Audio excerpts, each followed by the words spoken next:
Não adianta reclamar, chorar ou espernear.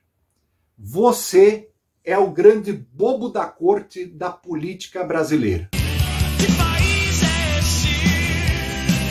Que país é esse? Que país é esse? Não se trata de um jargão de discussão em boteco, nem uma tentativa patética de tentar te chamar a atenção ou te irritar, mas uma triste constatação.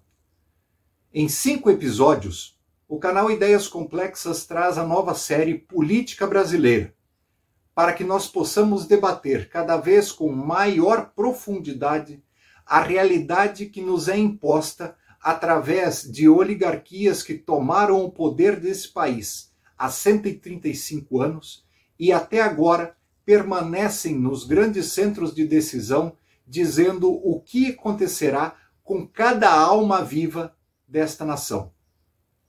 Tudo começa em 15 de novembro de 1889. Naquele dia, 3 grupos completamente heterogêneos, de pseudo-intelectuais, de alguns altos funcionários públicos e de alguns milicos, se juntam para perpetrar o golpe da República. A eles interessavam algumas coisas: não democracia, não liberdade para a população, não maior autonomia de consciência, nada disso. Interessava a eles mudar as instituições e acessar coisas que, por causa do imperador, não estavam acessíveis às suas mãos. A primeira coisa, o primeiro alvo que eles tinham era o Senado Federal. Ao contrário de hoje, que cada senador é eleito por voto direto, naquela época o Senado era composto por pessoas nomeadas pela coroa. O Senado era a Câmara Revisora, que punha freio aos interesses da Câmara Federal. A Câmara Federal, sim, era eleita pelo voto direto, só que não existiam representantes da população lá dentro. A maioria das pessoas que ocupavam os cargos dentro da Câmara Federal na época do Império era composta por barões do café, plantadores de cana e criadores de gado, ou seja, coronéis dos grotões que faziam de tudo para modificar as leis e a organização social e política do Brasil segundo os seus interesses para atender aos seus favores. O Senado, ao contrário, era o grande filtro, era a casa revisora. Se chegasse alguma lei para tentar mudar a Constituição naquilo que não interessasse à nação, o Senado vetava, dizia não, falava para o imperador: recomendamos o veto ao projeto de lei. Ao contrário, do Senado saíram propostas extremamente interessantes para o Brasil. Não só a Lei Áurea assinada pela Princesa Isabel, que também era senadora na época, mas também, e alguns anos antes, a lei que liberava o investimento de capital estrangeiro no desenvolvimento econômico nacional, autorizando a importação de bens de produção que impulsionaram o primeiro surto de desenvolvimento industrial desse país. O problema é que este surto, capitaneado pelo Visconde de Mauá, era contrário aos interesses justamente dos principais membros desta Câmara Federal. Por quê? Porque uma elite econômica emergente, industrializada, ia rivalizar com estas pessoas e os grandes barões do café poderiam perder poder político e, lógico, representação. Assim sendo, para preservar os seus interesses, era necessário dominar o Senado, que era nomeado pelo imperador, e para isso o imperador precisava cair. Segundo fator, o imperador tinha a chave do cofre do Tesouro Nacional. Este mesmo imperador, Dom Pedro II, dizia claramente para todo mundo: enquanto for possível poupar dinheiro público, qualquer gasto desnecessário ou qualquer aumento de impostos deve ser considerado um roubo contra a nação. Lógico que, com barões do café ávidos por mais dinheiro, por maiores lucros e não querendo ceder às pressões do mercado internacional, meter a mão na chave do cofre e sentar em cima do cofre era fundamental. Além disso, era necessário mexer nas próprias instituições, tirar o imperador e colocar no seu lugar pessoas do interesse destes grupos oligárquicos. E para isso foi criado o STF, assunto de um dos próximos vídeos. Dado o golpe da República, a primeira coisa que eles fazem é mudar a organização política brasileira, a forma com que cada eleitor iria expressar a sua vontade. Só que antes de contar essa história, eu preciso te fazer um desafio. O desafio consiste no seguinte: a partir de agora, o canal Ideias Complexas lança o desafio mais 500. As regras estão aqui embaixo, mas basicamente é o seguinte: todas as vezes que nós conseguirmos 500 inscritos no canal, nós vamos sortear presentes, prêmios para as pessoas que estiverem inscritas. Então, todas as vezes que somarmos mais 500, 500, depois 1.000, depois 1.500 e assim por diante, nós vamos premiar alguém dos inscritos com um presente. Um livro, caneca, livro com caneca, camiseta com caneca, camiseta com livro, enfim, presentes. Nós vamos presentear alguém que estiver inscrito. Então inscreva-se, leia o regulamento e seja bem-vindo ao canal Ideias Complexas. Voltamos à nossa programação normal. Para te dominar, como é que eles fazem a lei eleitoral brasileira? Eles transmitem o poder que é do povo para o poder dos partidos. A gente vai entender isso fazendo um comparativo com o Reino Unido, por exemplo. No Reino Unido, o voto é distrital. Seja para vereador, seja para deputado estadual, que lá é provincial, seja para a Câmara Baixa, você vai votar num determinado distrito. Vamos pegar o município.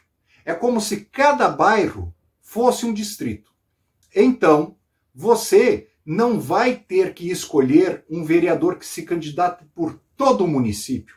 Você vai votar em um dos candidatos do seu bairro para representar o seu bairro na Câmara Municipal.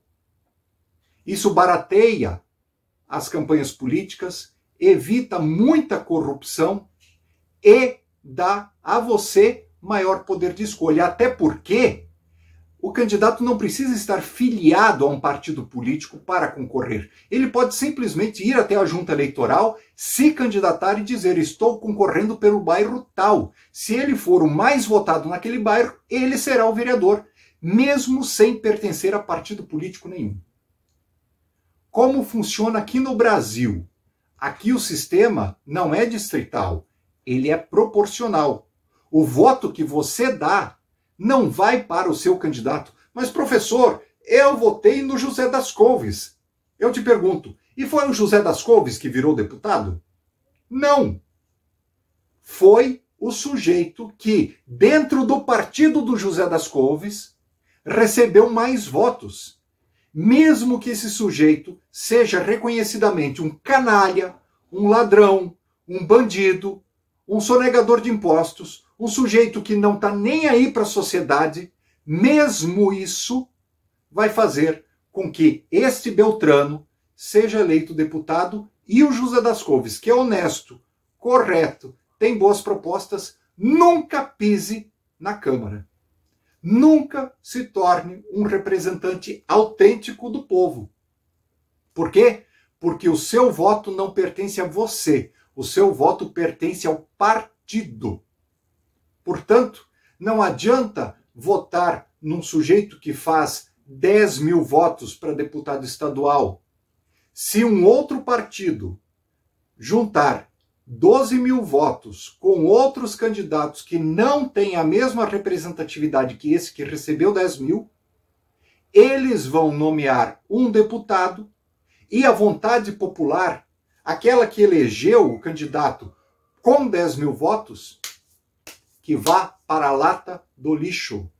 Você não é cidadão.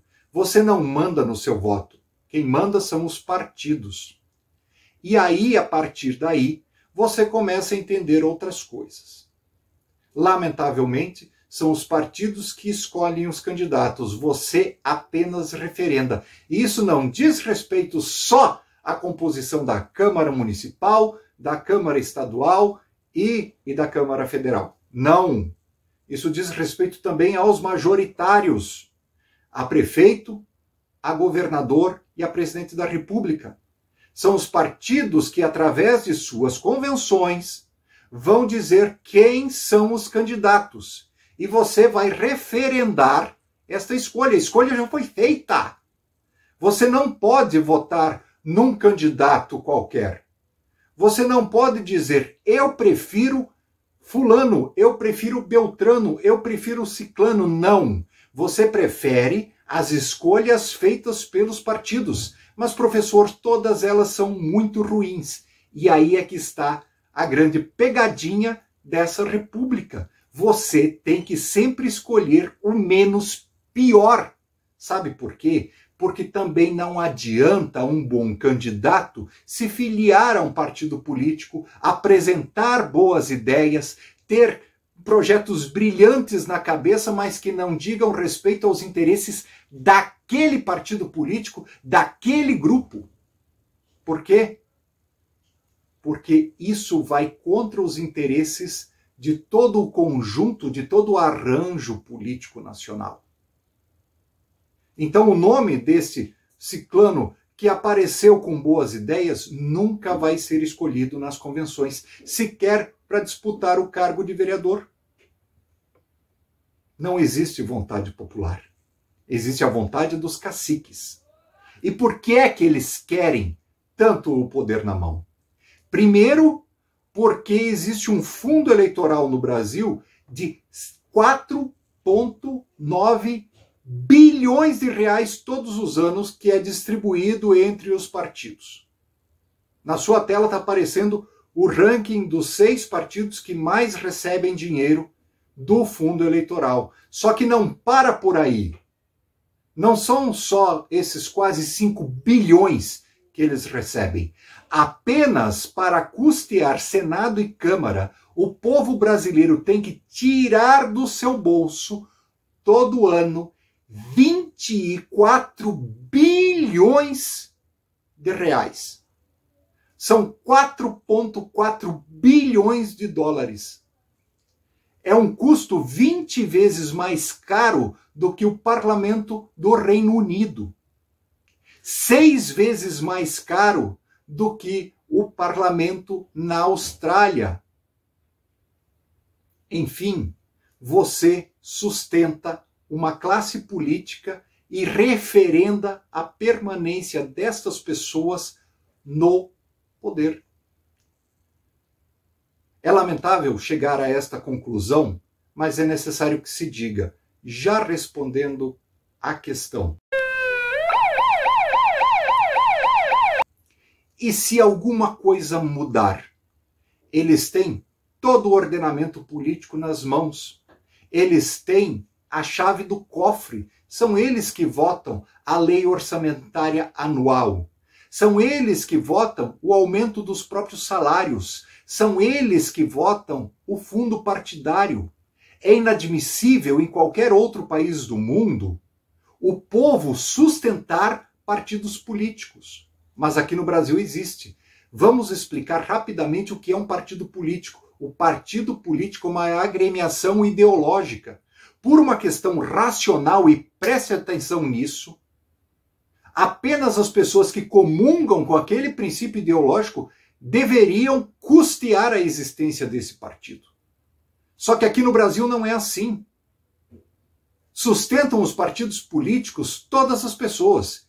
Então, mesmo que você não goste de liberais, você é obrigado a sustentar através dos impostos o Partido Liberal. Isso não tem nada a ver com democracia. Isso tem a ver com luxo, isso tem a ver com manutenção do poder, isso tem a ver com os interesses particulares dos donos do poder. Não diz respeito à democracia.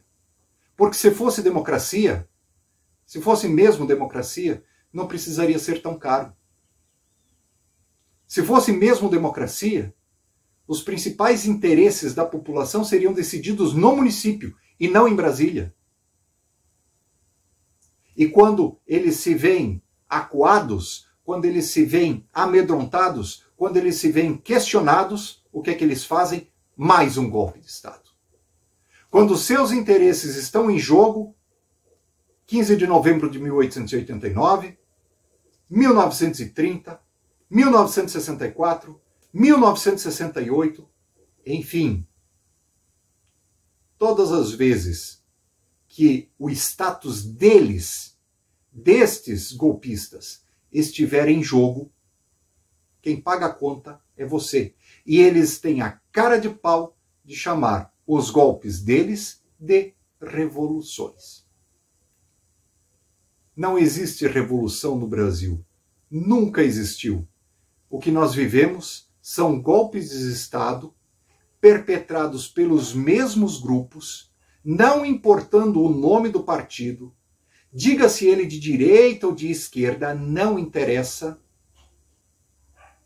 Todos eles vão fazer parte do mesmo conluio para que eles permaneçam no poder.